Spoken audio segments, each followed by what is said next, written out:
Beyond the Ice Palace 2 is a sequel made 36 years after the original game released in 1998 for the Amiga, ZX Spectrum, and the Commodore 64.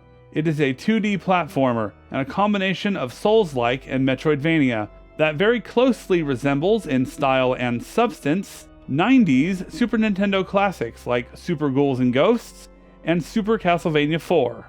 There was a time when the gods chose their champion by firing a sacred arrow from the heavens. If a hero was struck by the arrow, he would receive the power to destroy the evil witch in her palace of ice.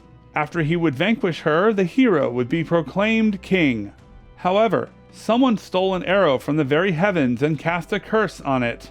When the king was struck by the arrow this time, his strength was drained away. Without a king to protect, the kingdom was overrun by a demonic army run by the king's former advisors known as the Pages. Things looked dire until the wise sages of the deep forest began to perform a long-forgotten ritual that would restore a small part of the king's power. As you begin the game, you are awakened and able to break out of your chains. As the former king, you must go on a quest to defeat the Pages and their leader, collecting the remaining pieces of the golden arrow that they have broken and hidden away. On your journey, you will meet many supporters, both living and dead, including a group of guardians who will help you gain the power you need to get your revenge. The pixelated presentation and the graphics are lovely, detailed with layered backgrounds. This is a beautiful game to explore. The developer studio Storybird wears their inspirations on their wings. The design and style of the game, all the way down to the glowing candles with meat in them, to the stained glass windows and falling chandeliers, are a tribute to the Metroidvania genre.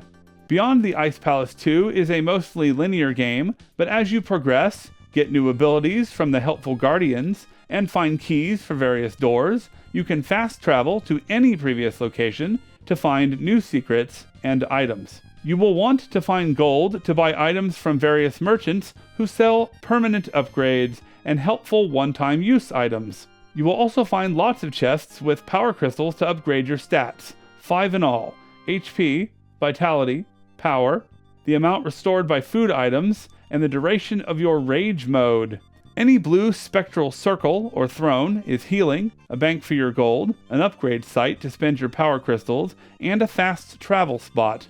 Any red circle is a teleport to the alchemist, who can combine 5 power crystal fragments found in the world into a full power crystal. The king has only one weapon, but with many uses. You can attack in 8 different directions with your whip, chains, grab onto and pull down doors and enemy shields, grab and swing onto hooks, deflect projectiles, you have a charge attack to break objects and shields, and there are a few alternate attacks to unlock as well. You also have many movement options, from the grab dash, which sends you flying in the direction you're hanging from. You can grab ledges, slide, and have a jump kick. Finding secrets and fighting monsters is cleverly designed around these abilities.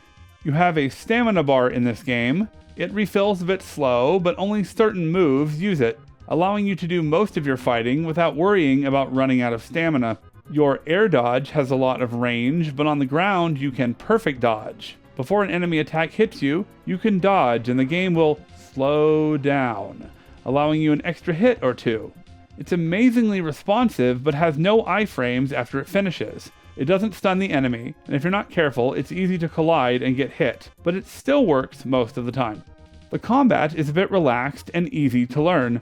I'm sure that some players might not like that it feels a bit slower than what they might be used to in today's action games. There are some issues like a floaty jump, knockback, and delays on some moves, but in general, the combat feels good with a satisfying crunchiness to it.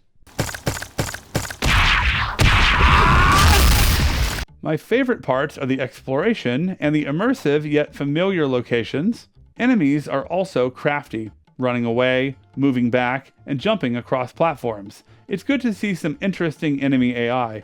The game never feels too unfair, except in rare situations. Since items respawn while entering a room, you can farm for health or gold just about anywhere. Now I have a few nitpicks. The damage scaling is a little high because, Souls-like. Make sure you put points into power, because if you don't, the enemies will take quite a while to kill and it will be very annoying for you. Two of the areas that you can upgrade, the food restoration amount and your rage mode duration, are kind of useless. I don't recommend putting any points into these. There are some places where you have to do a lot of platforming or fight multiple boss type enemies and there isn't a save point for a long time. This is not very often, thankfully, but it does get a bit annoying, especially in the late game. Most of my issues with this game though are boss related. Due to some strange boss design, you can win many boss battles without using the intended stage mechanics. Some bosses just sit there and have long periods where they just channel a big attack. They will eventually do damage to you, but since it's not enough to kill you, you can just take this opportunity to deal damage while they just stand there. While there are some really creative fights in this game, and I love those, some of these boss fights are very underwhelming. Overall, Beyond the Ice Palace 2 is a beautiful game with fun and engaging mechanics. It's not too long or complicated, but it's satisfying to play and explore. There are a few strange design decisions that may give you the cold shoulder, but this game gives off a familiar warmth that is always welcome. I give Beyond the Ice Palace 2 4 pixelated Power Stone fragments out of 5. I'm Dan T from Twisted Banana Productions. Don't leave me hanging out in the cold, leave a comment or a like. My channel is an iceberg, so check out what lies beneath for more game reviews and content. Thanks for watching.